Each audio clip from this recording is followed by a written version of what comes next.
लहलहाती फसलों से धरती, हर चेहरे पर है मुस्कान, खुशहाल हुआ है अपना किसान, पंजाब किसान।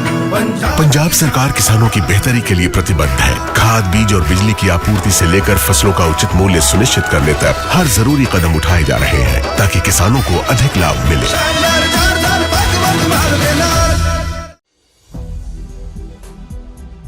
नमस्कार, आप देख रहे हैं 4 PM और मैं हूं आपके साथ सिमरन। दोस्तों, क्या डोनाल्ड ट्रंप अपनी ही बिछाई बिसात पे चेकमेट हो गए हैं? क्योंकि कल तक जो ट्रंप सीना ठोक के कह रहे थे कि वो ईरान को बातचीत की मेज पे ले आएंगे, आज उन्हें ट्रंप की नींद हराम हो गई है। वजह है चीन। जी हां, बीजिंग ने मिडिल ईस्ट के इस जंगी अखाड़े में ऐसी तगड़ी घेराबंदी की है कि ट्रंप का दिमाग चकरा गया है। एक तरफ ईरान ने होर्मुज़ में पाकिस्तानी जहाजों को रोक के अपनी ताकत दिखा दी है, तो दूसरी तरफ चीन ने तगड़ी चाल चलते हुए अमेरिकी जहाजों को घेर रखा है, जिसकी सूचना लीक होते ही व्हाइट हाउस तक हड़कंप मच गया है। ईरान ने साफ कह दिया है कि हमें ट्रंप के वादों पे जरा भी भरोसा नहीं है। आज के इस विशेष रिपोर्ट में मैं आपको बताऊंगी कैसे ईरान के विदेश मंत्री अब्बास अराक्ची ने ट्रंप के बजाय इस्लामाबाद और बीजिंग से हाथ मिला लिया है, कैसे नेतन्याहू की सनक ने अमेरिका को दुनिया के सामने विलन बना दिया है और क्यों अब ईरान का बदला पूरा होने वाला है। सब कुछ आपको बताएंगे अपनी इस रिपोर्ट में। दोस्तों, आज सुबह होर्मुज़ से एक ऐसी खबर आई जिसने वॉशिंगटन से लेकर इस्लामाबाद तक हड़कंप मचा दिया है।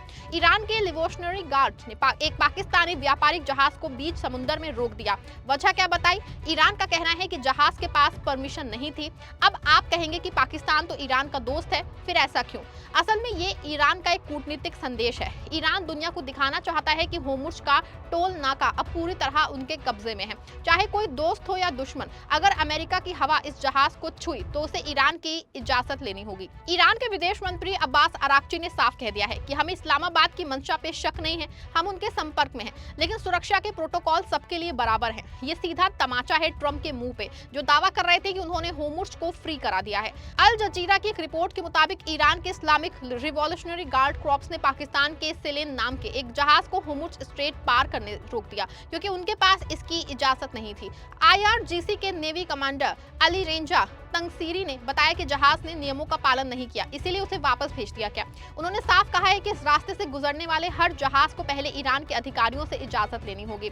यहाँ आपको बता दें कि पाकिस्तान इस समय ईरान और अमेरिका के बीच सुलह समझौता कराने की कोशिश में है। ईरान इस्लामाबाद की मंशा को तो ठीक मान रहा है, लेकिन ट्रंप पे उसका भरोसा नहीं जम पा रहा है। ईरान के विदेश मंत्रालय के प्रवक्ता इस्माइल बगाई ने कहा है कि ट्रंप की बातचीत और कूटनीति के दावे पे भरोसा नहीं किया जा सकता।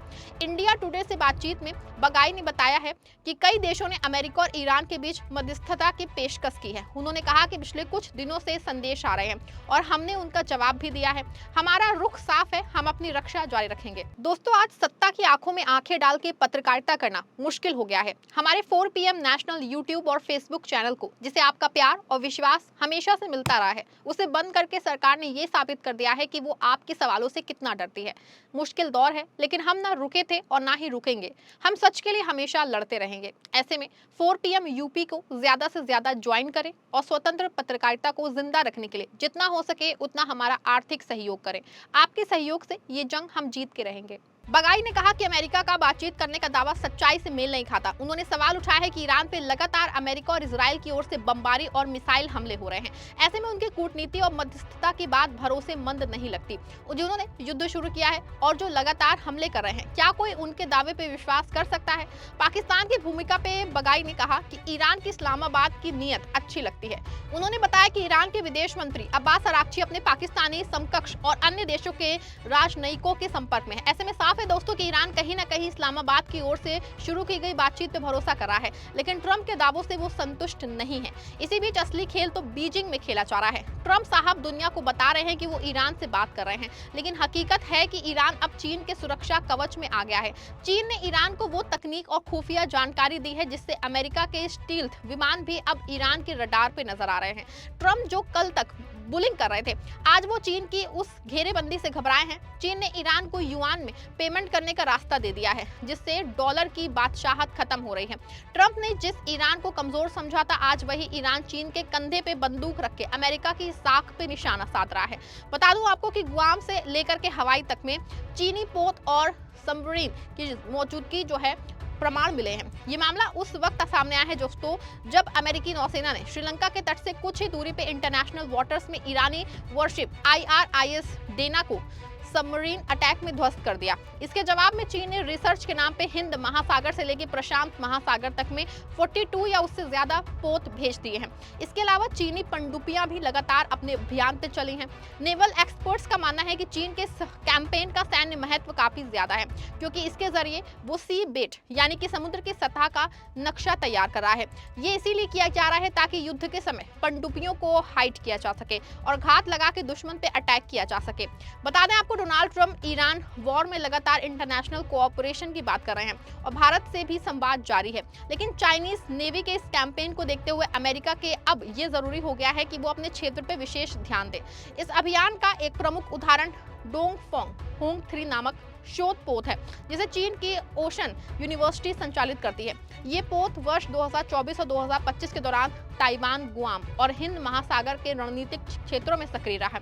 शिप ट्रैकिंग डेटा के मुताबिक इसने जापान के आसपास समुद्री सेंसरों की निगरानी की और मलक्का जल डमरू मध्य के पास व्यापक संप्रेषण किया है। हालांकि दोस्तों, चीन का दावा है कि ये गतिविधियां वैज्ञानिक उद्देश्यों के लिए है, लेकिन रक्षा विशेषज्ञ इसे पनडुब्बी संचालन की तैयारी मान रहे हैं। हिंद महासागर से लेकर होर्मुज़ तक चीन की ये सक्रियता संकेत है कि वो ईरान को पूरा सपोर्ट कर रहा है। अगर अमेरिका होर्मुज़ को जीतने या अपनी सेना उतारने की कोशिश करता है तो चीन वहां बड़ा खतरा पैदा कर सकता है। हालांकि दोस्तों, ट्रंप ने दावा किया है कि उनकी ईरान के टॉप लीडर्स से बात हो रही है, लेकिन अब्बास अराक्ची ने तेहरान में विदेशी मीडिया के सामने कहा है कि ट्रंप एक ऐसे डीलर हैं जो अपनी हार को जीत बता के बेचना चाहते हैं। ईरान को याद है कैसे ट्रंप ने पिछले कार्यकाल में परमाणु समझौते को रद्दी की टोकरी में फेंका था। इसीलिए ईरान अब ट्रंप के 15 पॉइंट वाले झांसे में नहीं आ रहा।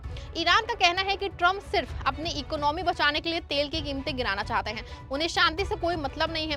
ट्रंप की साख का ये हाल है कि उनके अपने सहयोगी देश भी अब उन पे हंस रहे हैं। दोस्तों, ईरान का बदलाव सिर्फ मिसाइलों से नहीं बल्कि कूटनीति से पूरा हो रहा है। अमेरिका को मिडिल ईस्ट से बाहर खदेड़ने का जो सपना ईरान ने देखा था वो अब हकीकत बनता दिख रहा है।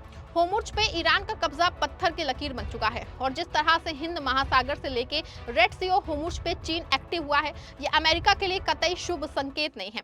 आपको क्या लगता है कि चीन ये घेराबंदी ट्रंप को घुटनों पे ले आएगी? क्या पाकिस्तान वाकई इस जंग को रुकवाने में कोई बड़ी भूमिका निभा पाएगा? अपनी राय कमेंट में दीजिएगा, वीडियो को लाइक और शेयर करिएगा।